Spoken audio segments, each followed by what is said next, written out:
자, 기원전 586년경의 일입니다. 그때 느부갓네살이 예루살렘을 쳐들어왔습니다. 그래서 유다 왕 여호야긴의 그의 가족들, 그리고 권세 있는 자들, 그리고 유능한 능력 있는 장인들, 능력 있는 용사들, 쓸만한 인재들 한 1만 명을 포로로 끌고 갔어요. 그리고 왕실에서 금그릇, 은그릇, 귀한 것들을 다 꺼내갔어요. 그리고 여기저기 창고에 들어있는 귀한 보물들을 전부 다 약탈해 갔어요.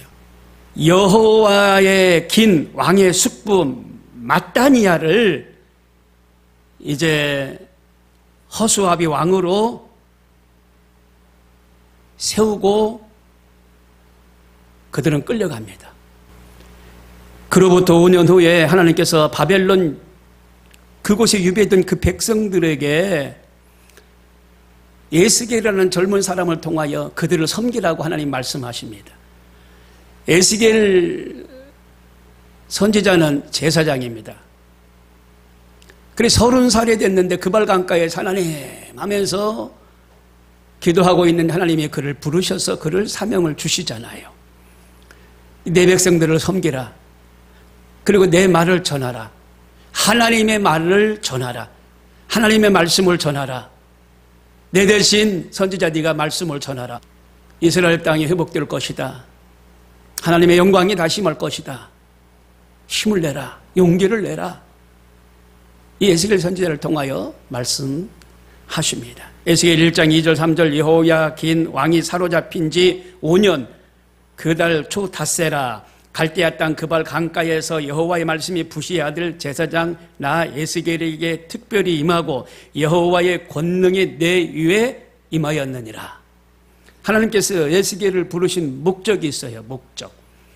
이스라엘 백성들이 끌려갔는데 그들에게 섬기도록, 바벨론으로 유배되어 간 그 백성들을 섬기도록 하나님이 그 백성들에게 용기를 불어넣고 하나님의 말씀을 대언하도록 하나님이 에스겔 선지자를 부르셨어요.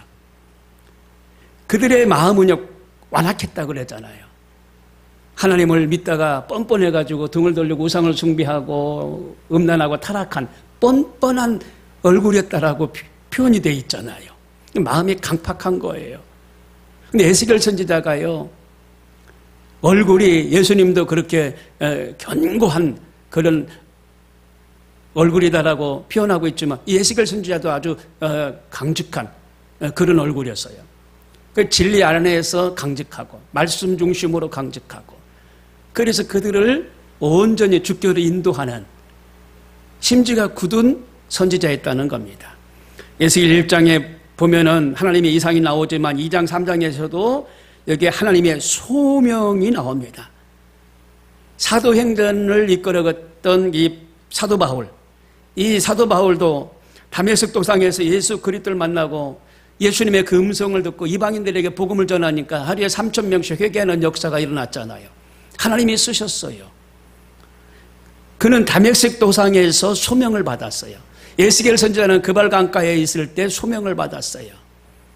하나님께서 소명을 주신 것은 하나님의 말씀을 대언하라고 소명을 주셨습니다. 예수 그리스도를 통하여 하나님 앞에 소명받은 사람들은 그 소명을 다해야 됩니다. 에스겔 선지자가 있었을 때는 그 시대는 암흑기였다고 그랬잖아요. 암흑기. 왕도 없었고. 근데 제사장이나 선지자들이 주의 종들이 하나님의 말씀을 대언하는 시기가 그 시기입니다. 그러니까 예수님이 오시기 전 700년 전에 암흑기가 있었어요.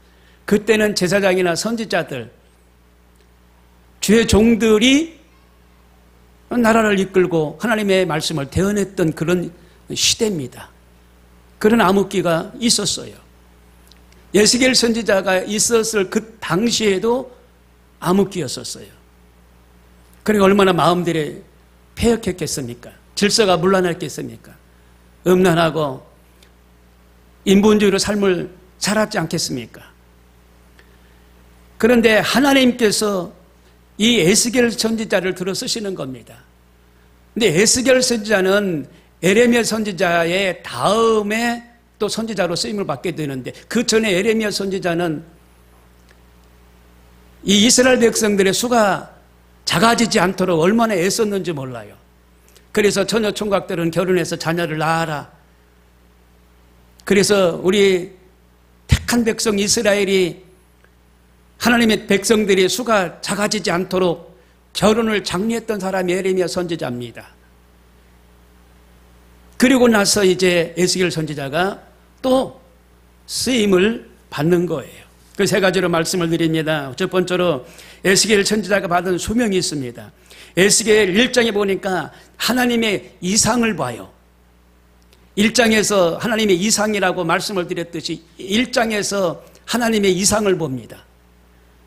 그런데 이 이상 가운데 하나님이 에스겔 선지자에게 소명을 주시는데, 여기에서 인자라고 말씀하십니다.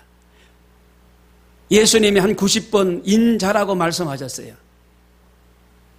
근데 인자라는 것은 성육신, 그러니까 하나님이기도 하고 때로는 육신의 사람이기도 한 사람을 인자라고 말합니다. 그러니까 에스겔 선지자를 얼마나 하나님이 쓰시려고 인자라고 계속 말씀하셨는지요. 그러면서 패역한 이 백성들에게 말씀을 대언하라.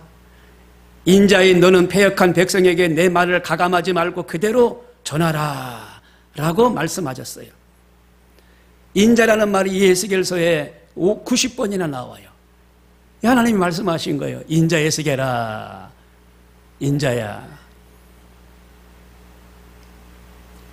그런데 다니엘서에도 보니까 이 다니엘도 인자라는 말을 써요.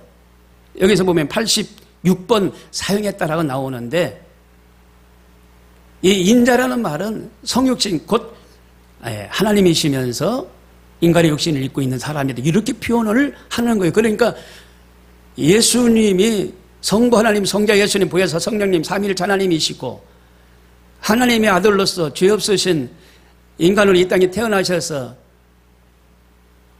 삶을 사셨는데, 이제 하나님이 에스겔이나 다니엘을 통하여 인자라고 말합니다. 인자. 내 인생은 앞으로 이런 인생이 될 것이니라. 예언적인 호칭을 쓰시는데, 하나님이 에스겔을 보고 인자라고 부를 때, 에스겔아, 너의 인생은 이제 하나님 말씀을 증거하다가 사람들에게 거절을 당하게 될 것이니라. 그리고 너는 말씀 증거하는 사역으로 인해 사람들에게 모욕과 수치를 당하게 될 것이다. 가시와 찔레와 함께 거하며 전갈 가운데 거하게 될 것이니라 라고 말씀하셨어요. 인자 에스겔아, 사람이 패역하여 이런 수모를 당할 텐데 이런 거절과 모욕을 참고 견뎌라 말씀하시는 거예요. 이런 어떤 어려움이 있을 텐데 이 패역한 백성들에게 하나님 말씀을 전해라 말씀하시는 거예요. 아모스 9장 7절에 보니까 여호와의 말씀이니라. 이스라엘 자손들아, 너희는 내게 구스 족속같이 아니하냐. 내가 이스라엘을 애굽 땅에서 블레셋 사람을 갑돌에서 아람 사람을 길리에서 올라오게 하지 아니하셨느냐. 보라, 여호와의 눈이 범죄한 나라를 주목하노니 내가 그것을 지면에서 멸하리라. 그러나 야곱의 집은 온전히 멸하지 아니하리라. 여호와의 말씀이니라. 이스라엘 백성들을 구스에서 끌어올리신 이가 예수님이셔요. 구스라는 것은 이스라엘 백성들이 예전에 살았던 그런 지방을 말합니다. 그 지역. 근데 하나님께서 이스라엘 백성들을 사랑하셔서 그 지역에서 그 구스, 그 고향 땅에서 끌어들여 가나안 땅으로 인도하셨다는 말씀을 해주시고 계셔요. 내가 그랬는데 너희들이 나를 그렇게 배반하고 패역해줘? 이런 말씀입니다. 구스 땅에서 끌어올린 거예요. 이스라엘 백성들을 가나안 땅으로. 그가 누구냐? 그 하나님이셔요. 그런데 하나님을 배역해? 반역해? 그러면서 그럴 수 있어? 이렇게 말씀하시는 겁니다. 구스 땅은 오늘날 에티오피아 쪽인데 거기에 사는 사람들은 피부가 검은색이었더라. 그러니까 노아 이후에 노아 자녀가 함, 야벳, 셈, 그 세 자녀가 있잖아요. 그런데 이 구스 사람들은 함의 자손들이에요. 노아가 허물이 있을 때에 두 자녀는 그 허물을 덮어줬지만 이 함이라는 자녀는 허물을 둘쳐가지고 얼렐레 하고 다녔잖아요. 그래서 깨고 나니까 노아가 저주한 게 아니라 아주 혼내켰다. 그래서 함은 그 혼내킴을 받고 이 에티오피아 쪽으로 가서 삶을 사는데 그들의 그 고향이 그쪽이에요. 구스 땅이에요. 피부색이 검어요. 지금 피부색이 검은 사람들이 있는데 아니 이건 뭐 인종차별하는 것이 아니라 그 구스 땅에서 건졌는데 하나님을 등지고 이렇게 폐역한 백성들이 될 수 있느냐? 이렇게 에스겔 선지자를 통하여 말씀하시는 거예요. 그래도 너는 강직한 얼굴로 복음을 전해라. 담대함으로 복음을 전해라. 말씀하시는 거예요. 오늘 하나님의 말씀이요, 우리의 힘과 능력이 있는 줄로 믿습니다. 이 말씀을 붙잡고 나가면 하나님이 역사하셔요. 예, 믿지 않는 사람들도 강팍해, 마음이. 불신자가 마음이 강팍해. 그러나 말씀을 가지고 담대하게 나가면 하나님이 도와주시는 줄로 믿습니다. 그리고 갑돌에서 건지셨다고 그랬어요. 이스라엘 백성들을. 이 블레셋 군대가 점령하고 있는 지역이 갑돌이에요. 근데 그 갑돌도 그 시골 땅, 그 고향 땅, 그리고 아람 사람들 그 길가에서 건지셨다고 그랬잖아요. 거기에서 올라오게 했다는 거지요. 아람 사람을. 길이나 갑돌, 지명을 말하는데 아주 낙후된 그런 지역을 말합니다. 사마리아 같은 그런 지역을 말합니다. 사마리아 지역에 살았던 사람들은 그렇잖아요. 전쟁을 해서 고아가 많이 생겼는데 고아들이 어디 갈 데가 없어요. 그 사마리아 쪽으로 몰아서 그 고아들을 키웠는데 그 모였던 그 고아들을 통하여 그 우상들이 막 묻어왔잖아요.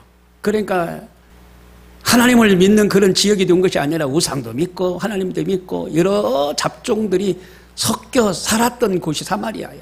예수님도 갈릴리를 통하여 이제 저쪽 베드로 올라가실 때 이 사마리아를 지나가면 금방 가는데 그렇지 않고 돌아갔다고 그랬어요. 갈릴리 저쪽으로 돌아갔다. 이 사람들도 돌아간 거예요. 그쪽으로 가지 않고 질러가면 되는데 사마리아를 피해서. 구스 땅이나 여기 아람이 거주했던 이 길이라는 이 땅도 마찬가지예요. 그런 땅이에요. 그곳에서 내 택한 백성들, 이스라엘 백성들을 건져 올렸는데 그럴 수 있느냐? 그런 에스겔 선지자의 말씀인 걸 알 수가 있습니다. 그래서 내 백성이라고 말합니다. 하나님은요, 내 백성을 말할 때는 암미라고 말합니다. 그러니까 그 앞에다 부정사 로함미라는 말을, 백성은 백성인데 앞에가 로가 붙으면 로함미가 붙으면 패역한 백성 이렇게 표현하고 있어요. 내 백성에다가 패역한 백성으로 바뀌는 거예요. 지금 하나님을 잘 믿을 때는 내 백성이었지만 하나님을 등지고 우상을 섬기는 패역한 백성이 되는 거예요. 로함미. 패역한 백성들이 얼마나 많아요, 지금. 하나님이 이스라엘 백성들을 이렇게 말씀하셔요. 너희가 이방 나라 우상 숭배하는 백성들처럼 살아가니 나도 너희를 이방 백성처럼 부르고 대우를 하겠다. 이렇게 말하고 있어요. 내가 그렇게 부르겠다는 거예요. 로암미. 왜? 너희들이 이방인처럼 살아가니까 내가 그렇게 대하겠다는 거예요.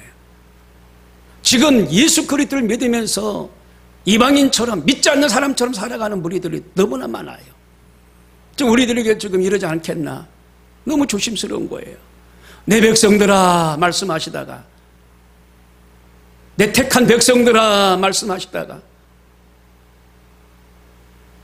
그렇게 말씀하지 아니하시고 이방인처럼 부르시면 어떻게 하겠냐고. 이방인처럼 믿지 않는 백성들인데 그 이방인처럼 취급받으면 어떻게 되겠어요? 여러분, 성령이 떠나면 안 돼요. 성령이 역사해야만이 하나님 앞에 인정받고 쓰임받고 칭찬 듣게 될 줄로 믿습니다.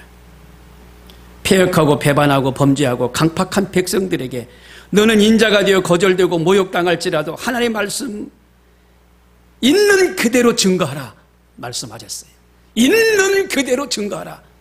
담대하게 있는 증거를 보여줘라 말씀하셨어요. 이제는 더 이상 못하게 하지 말아라. 잃어버린 영혼의 핏값을 내게서 찾겠다라고 말씀하시면서 계속적으로 힘을 내라 말씀하셨어요.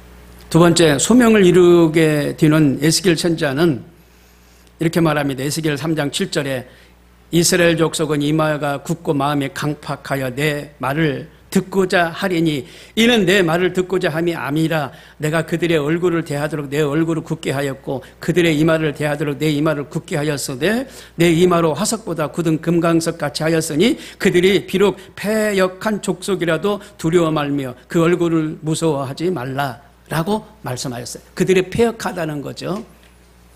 근데 금강석처럼 강하게 얼굴을 하나님이 만들어 주셨어요. 에스겔 선지자에게. 금강석 얼마나 단단합니까? 부싯돌 얼마나 단단해요. 칼을 갈고 쓸어내는 게 뭐예요? 부싯돌이에요. 부싯돌로 칼을 갈아요. 그러니까 에스겔 선지자를 부싯돌처럼 만들어 주신 거예요. 금강석처럼 강하게 만들어 주신 거예요. 금강석을 히브리어로 쉐마르라고 말합니다. 그러니까 금강석처럼 강한 원석이 없어요. 하나님이 그렇게 만들어 주신다는 거예요. 그런 화석으로 만들어 주겠다는 거예요. 이사야 50장 7절에 보니까 주 여호와께서 나를 도우심으로 내가 부끄러워 아니하고 내 얼굴을 부싯돌같이 굳게 하셨으니 내가 수치를 당치 아니할 줄 아노라. 부싯돌처럼 강하게 만들어 주셨어요. 그렇더라고. 우리가 전도하다 보면은 부끄러운 게 어디가 있어요? 많은 사람들이 있는 게 더 좋지. 막 나눠줘요, 전도지를. 부끄러운 게 없어요. 왜? 하나님이 담대한 마음을 주시고 부싯돌처럼 강함을 주신 거예요. 어떤 교회에 집사님이 계셨는데 이 집사님은 오기만 하면 줘라. 근데 시편 127편 2절에 너희가 일찍 일어나고 늦게 누우며 수고의 떡을 먹으며 헛되도다. 그러므로 야훼께서 그의 사랑하시는 자에게 잠을 주시는 줄도. 이 말씀을 듣고 내가 교회에서 이러는 거 보면 나에게 하나님이 사랑하시니까 그러나 보다. 이렇게 생각을 했었어요. 전도를 하는데 어떤 사람이 그래요. 나는 불면증이 많아가지고 잠을 못 자가지고 힘들어요. 기도해 주세요. 그래드리는 거예요. 그러냐고. 교회 가면은 잠 잘 잔다고. 교회 가자고. 아니 무슨 교회 가면 잘 자냐. 내가 지금 불면증으로 집에서 잠을 못 자고 있는데. 아니라고. 내가 체험을 했는데 하나님이 나를 사랑하시나 봐. 나는 교회만 가면 잠만 자.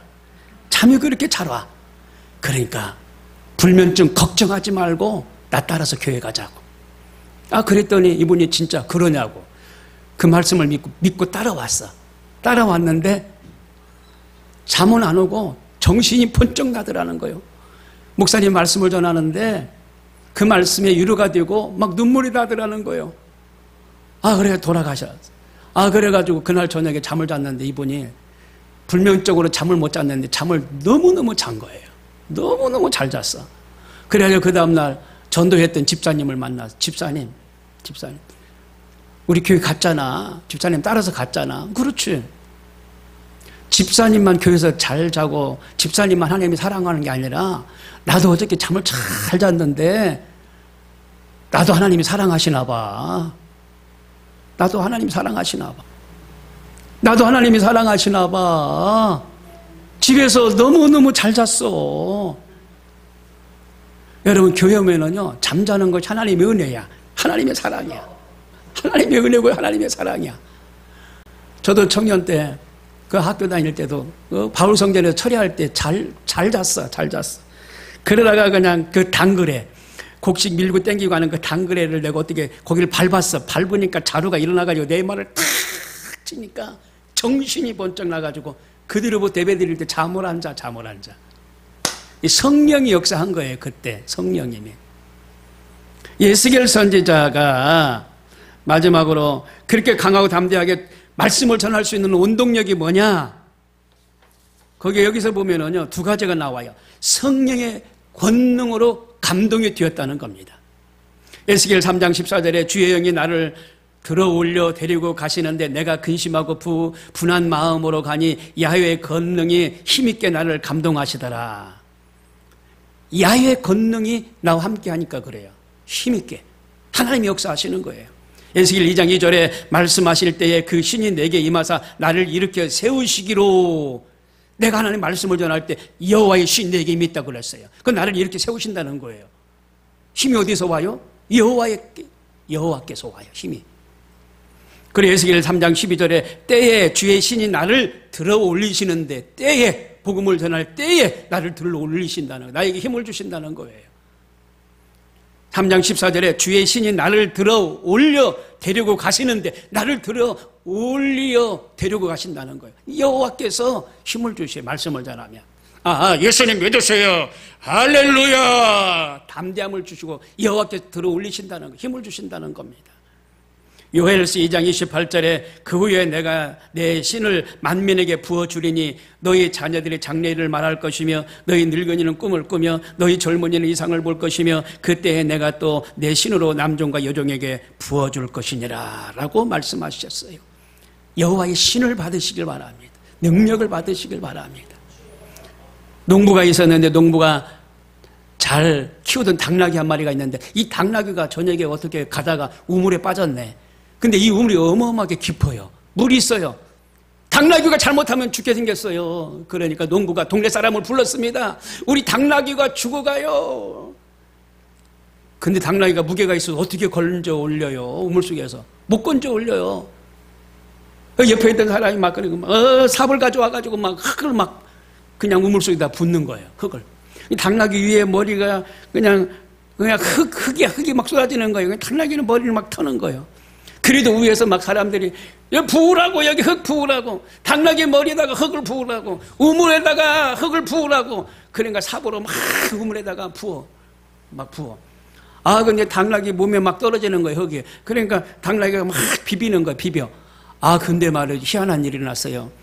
위에서 막 흙이 떨어지는데 이걸 막 털으니까 흙이 발밑으로 가가지고 이 당나귀가 흙을 밟고 올라서는 거예요. 흙을 밟고 올라서 조금씩 위에서는 막 흙을 막 부어. 물이 빠져나가고 샘이 흙으로 가득 차는데 와, 당나귀가 샘에서 빠져나왔어. 그래서 우리가 복음을 전하다가 자꾸 원수마귀들이 이렇게 흙을 던지는 경우가 있어요.